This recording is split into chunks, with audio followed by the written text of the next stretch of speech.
എന്തോന്നാ നിനക്ക് ഇവിടെ ഇത്ര മലമറിക്കുന്ന പണി? മലമറിക്കാൻ എത്രയും പ്രയാസമല്ലേ? തർക്കുത്തരം പറയുന്നോ? മിണ്ടാണ്ട് നിന്ന വായിൽ കൊഴുക്കട്ടെയാണോ ചോദിക്കും. മിണ്ടിപ്പോയ തർക്കുത്തരായിപ്പോ. ഇതെന്തോന്നാണ് അപ്പനെ? എന്നാ നേരെ വല്ലതും ചെയ്യാനുള്ള സൗകര്യം ഉണ്ടോ? അതുമില്ല. മര്യാദക്ക് ജോലി ചെയ്യാൻ നിനക്ക് എന്തോന്നാണ് ഇവിടെ ഒരു കുറവ്? എടിപൊടിന്നൊക്കെ വിളിക്കാൻ വേറെ ആളെ നോക്കണം. എന്നാ പിന്നെ നിന്നെ ഞാൻ അകത്താരമേന്ന് വിളിക്കാം. നീ എന്റെ മോളൊന്നുമല്ല, ഇവിടുത്തെ അടിച്ചളിക്കാരിയാ. എന്നെ കൊണ്ട് ഒരു നേരം ഒരു പണിയെ ചെയ്യാൻ സാധിക്കുള്ളൂ.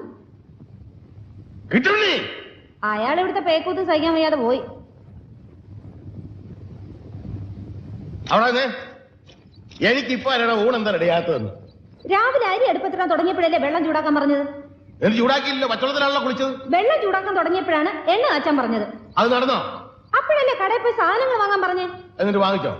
ഇല്ല, ഇവിടെ മുഴുവൻ തുടച്ചിട്ട് പോയാ മതി എന്ന് പറഞ്ഞു. എന്നിട്ട് അത് ഇതുവരെ ചെയ്തില്ലല്ലോ. അത് ചെയ്തുകൊണ്ടിരുന്നപ്പോഴല്ലേ ചോറ് വിളമ്പാ പറഞ്ഞത്. കഴുകി വെച്ച് അരി ഇരിപ്പുണ്ട്, മതിയെങ്കിൽ അത് വിളമ്പാം. അത് നിന്റെ തന്തയോട് എന്ന് പറഞ്ഞാൽ മതി.